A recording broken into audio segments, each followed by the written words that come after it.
my name's Natalie. Today we're going to be making a splash with our mermaid tail and our coral and our fun waves and our chocolate splashes, goodies that we're playing with. Orange chocolate for our coral. A lighter blue chocolate with a mix of vibrant blue and white for our splashes.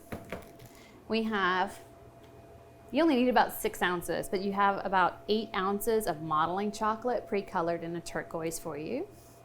We've got 8 ounces of buttercream, which should give you a good start on the splash lines, or the splash lines, like the wavy lines.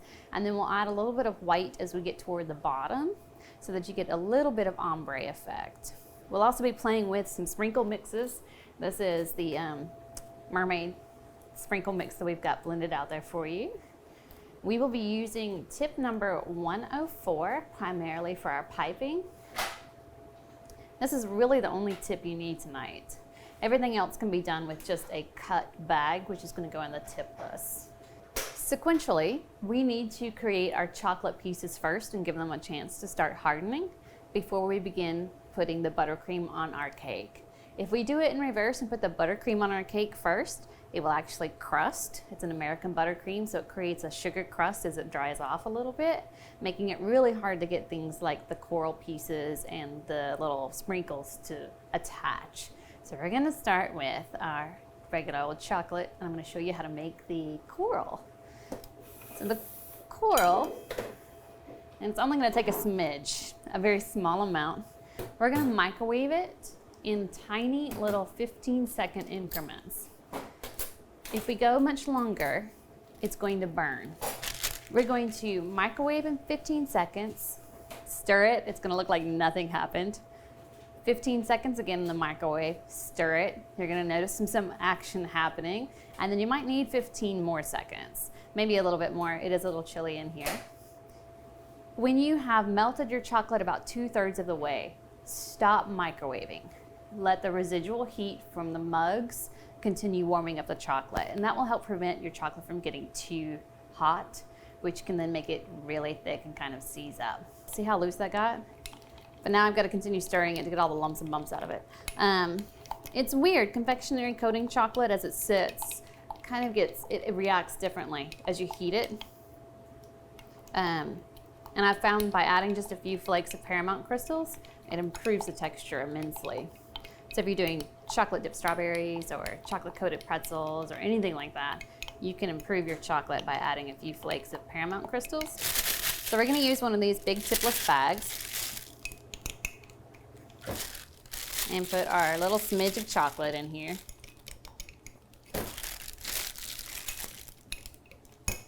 And it is cold in the room, so it will start to harden up quickly. We're gonna cut a tiny little hole right off the bottom. And the tinier the hole, the lacier this is going to look. And then I'm going to pipe little squiggles.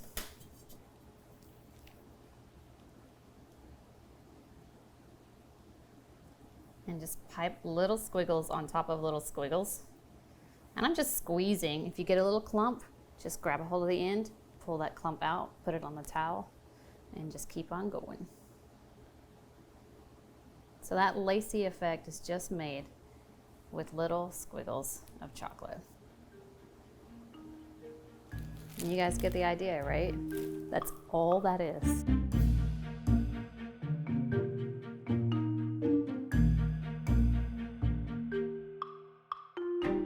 I have melted my blue chocolate, and it is a nice light shade of blue. I added just a few flakes of paramount crystals. I did a lot better with this one. I didn't overheat it. But it's a little bit too blue for me. So how do you change that? You add a little bit of candy color. This is an oil-based color. Don't add gels, don't add watercolor, because the water will get in the middle of your crystals of chocolate and cause it to seize up and go chalky. So do just a smidge, let's see if I can do a smidge, tiny little drop, I put way too much, of green in there, and you should end up with a more turquoise color that's gonna feel a little bit nicer. Oh, that's pretty. Yeah, it's gonna be a little bit nicer with your buttercream. So I put in maybe just too much, like 1 tiny drop is probably plenty. We are playing with probably about 2¼ ounces of blue chocolate. If your chocolate's too hot and you try to create the splashes, yeah, it runs.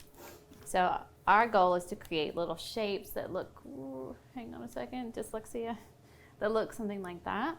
We're going to cut a hole in it about the same size as your orange. Sorry guys. And then we are going to get to the sides of our bowl and we're going to squeeze a fat droplet on the end and get smaller and smaller as we go up. Kind of looks like a tadpole. Yeah, like a tadpole. When you are not piping, take both sides of your bag and cradle it upward.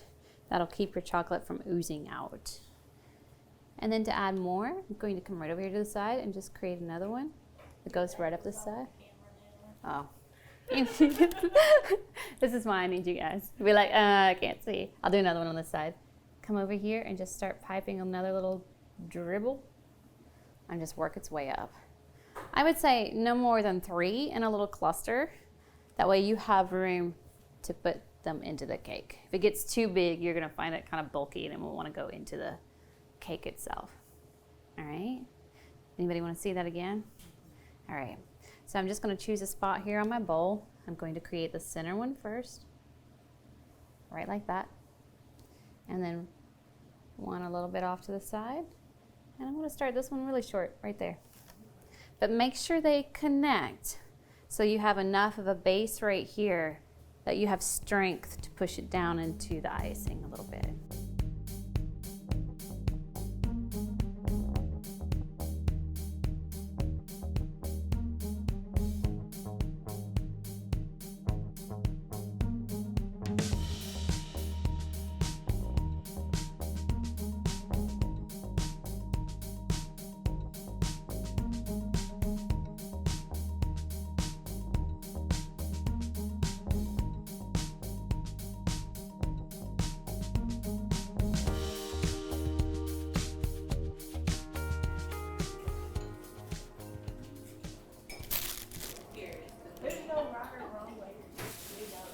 So now I've got extra space on my mat, so you can just make little splashes that come off. All right, so to do it, I'm making 1 long, 1, 2, and 3, and then 1 off to the side.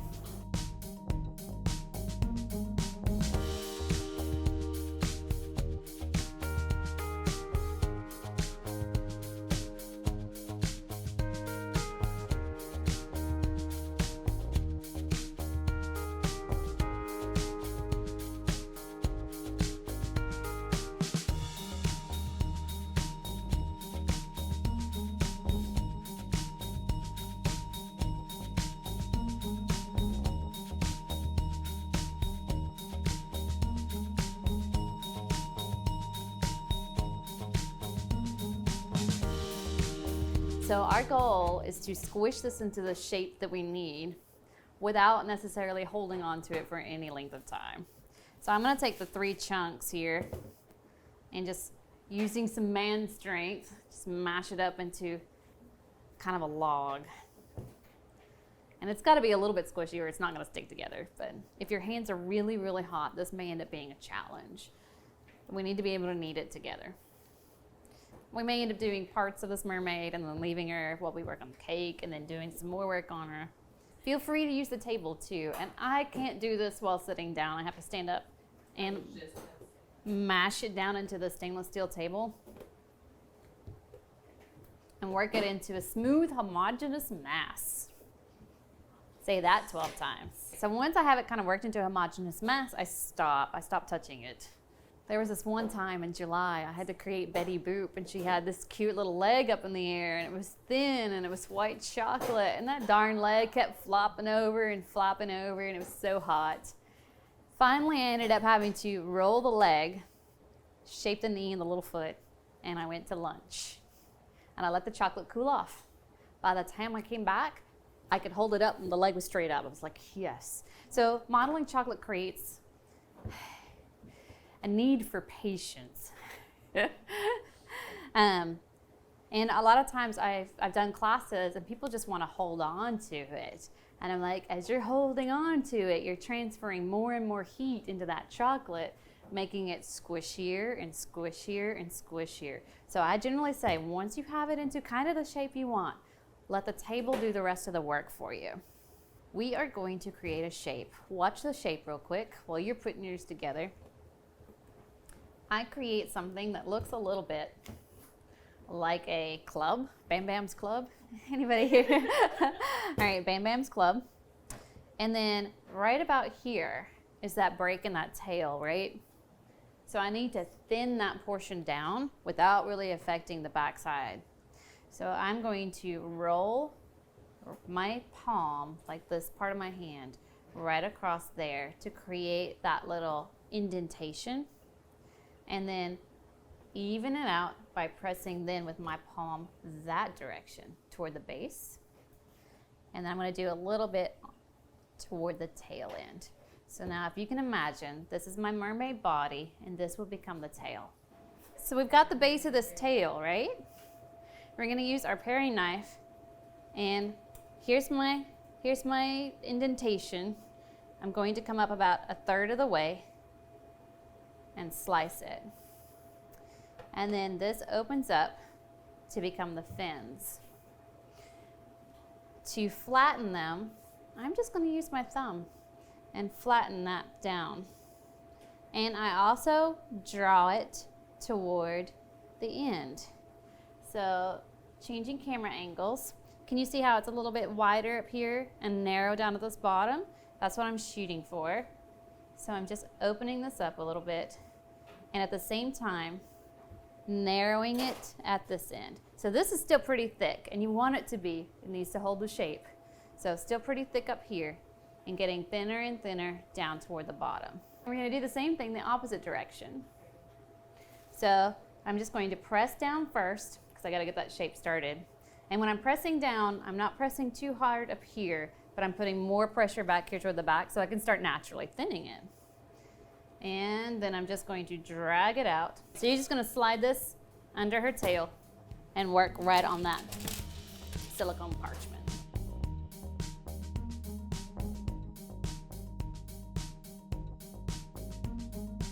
So once you have the basic shape, stop touching it, let it cool off.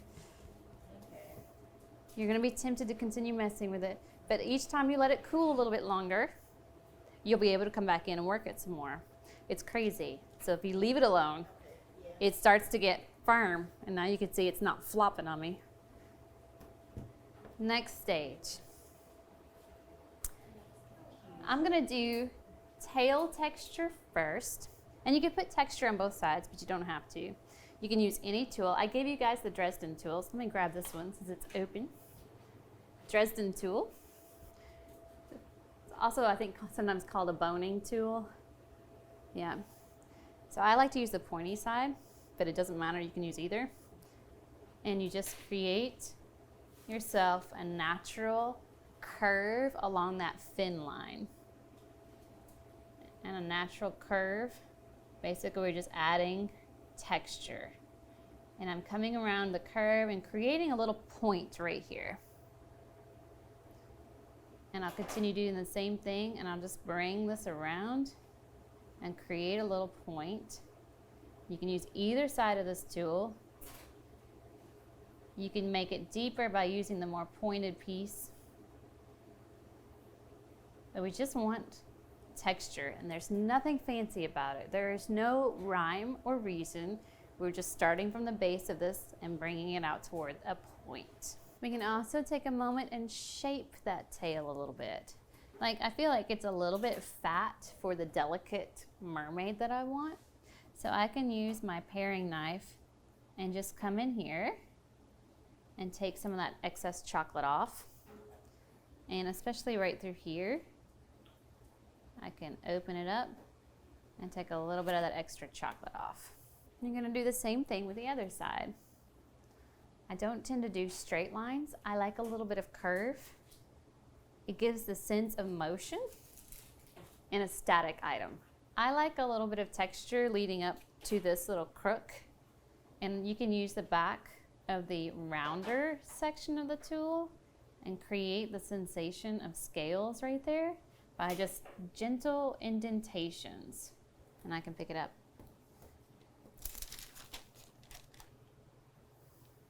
So it's just gentle indentations. That'll help pick up the luster dusts. So we've got the base of our tail. We know we need it to cool off, right? I texturize my modeling chocolate with a variety of things. This was the cool little wrap around Asian pears. I was like, what? So I love it because it forms fish scales. This is what I've used on all of my bass cakes. And it looks really cool. I just put it in the indentation. And then when I luster dust the bass, when I color him, he makes those scales. I'm like, cool. I also have been known to use paper. This is scrapbooking paper that has a really firm texture. Unfortunately, this one's starting to wear a little bit, so it's not as firm as it used to be. But you can use firm cardstock papers as your textural pieces too.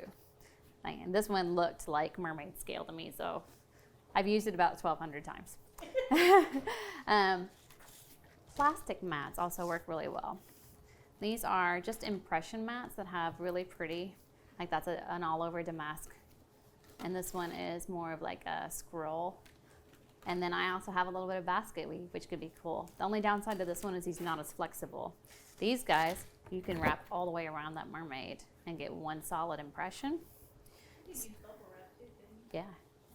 I like smaller textures for smaller things. I would take it, basically put it underneath, and I'm determined this is my front. So I put all of my work and stuff, this is gonna be my front.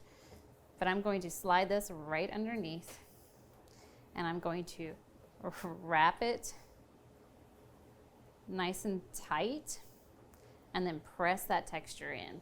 One of the things that I loved about this little guy is that this pattern gets smaller, skinnier. So it gives the impression of like the scales as they wrap around those bends in a fish, they get smaller.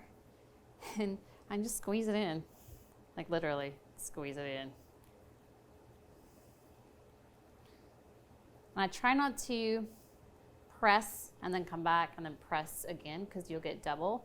But I will work my way around this guy and just press that pattern all the way around and then peel it up. So it almost looks like a sweater. Same thing, only I'm gonna work my way on the front first. So I'm going to place it and press that in and wrap it and continue pressing. So I am gonna have a seam in the back. There's not really anything you can do about that except maybe add texture with a modeling tool. Sounds scary, doesn't it? So now I have that texture. And then I'm also going to cut the base of my mermaid flat so she sits well on that cake. And then I'm going to set her aside because I need her to cool off.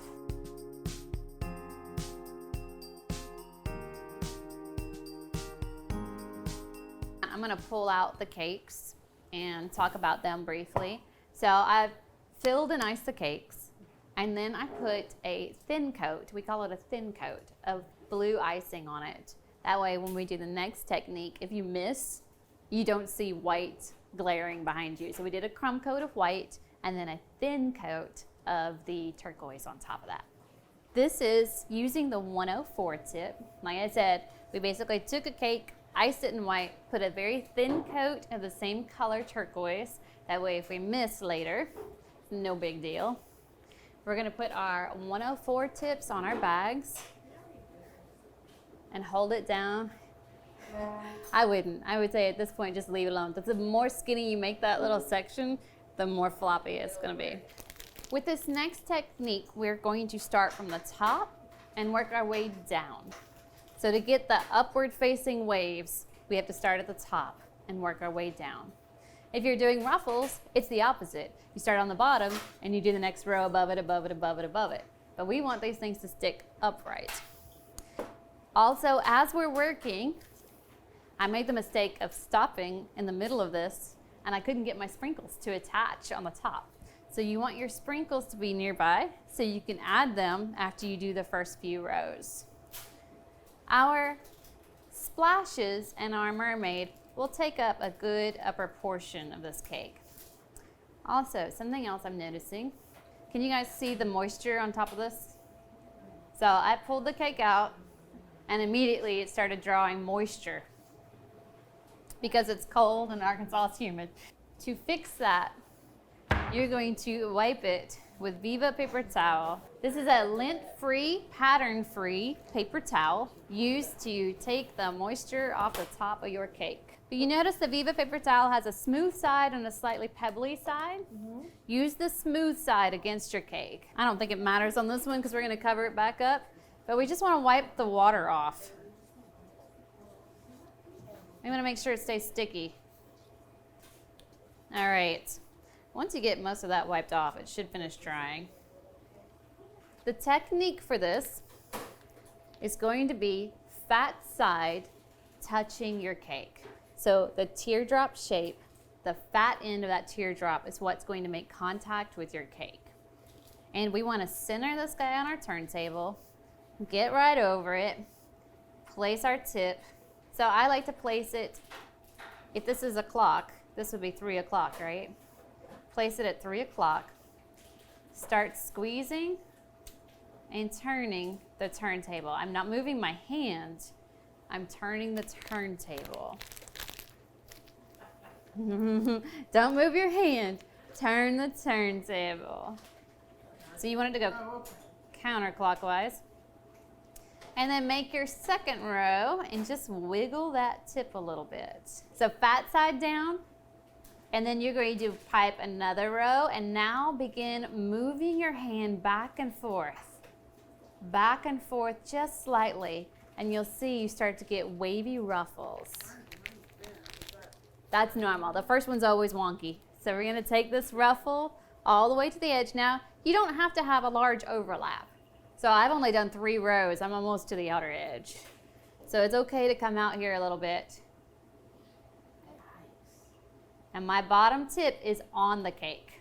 So I think a lot of you are holding your hand up, and so it's folding in. My bottom tip is on that cake. I am skating across the top surface. If you're up here, like this, and your tip is angled inward, you're basically gonna have flat on top of flat on top of flat.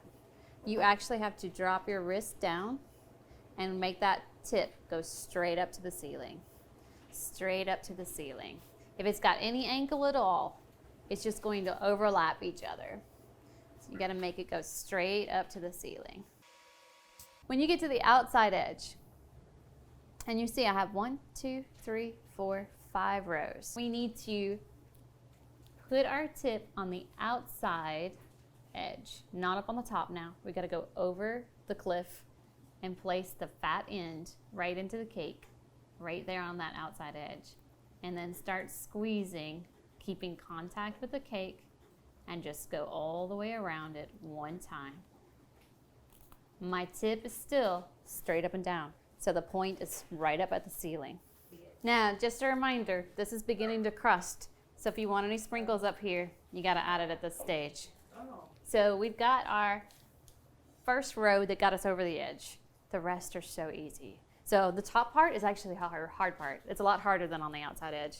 So I'm going to place my tip right below that other one. I'm gonna make sure my top ruffle kind of, is just barely above the bottom edge. And I'm going to open my wrist up just a little bit. That way I'm not scraping the first ruffle off. And I'm just going to begin squeezing and turning my turntable. And the natural action of me turning the turntable will give it the ruffles. I don't even have to do anything with my wrist anymore. So use up what you have and just go down as far the cake as you can. Maybe one more. Remember, put that fat end of the tip against your cake and go ahead and turn your turntable and squeeze and do little wiggles. Be sure to throw your sprinkles in.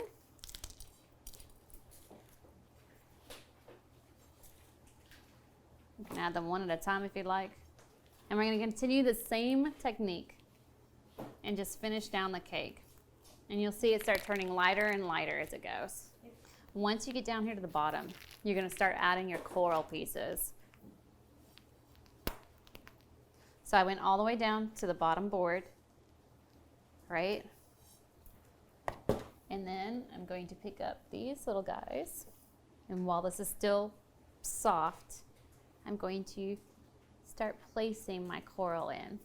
And you can layer it. So you can do like a little piece of coral and then add one more so you get more dimensionality.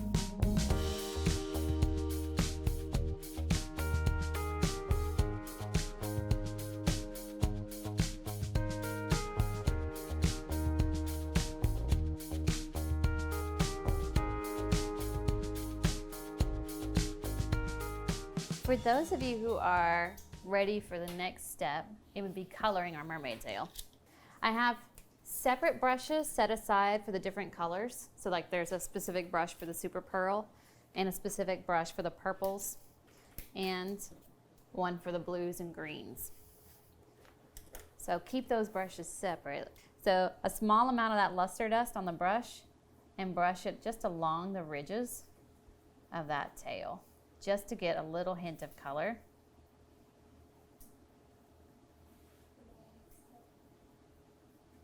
And then I used a little bit on the body, but just enough to give it like a hint of color.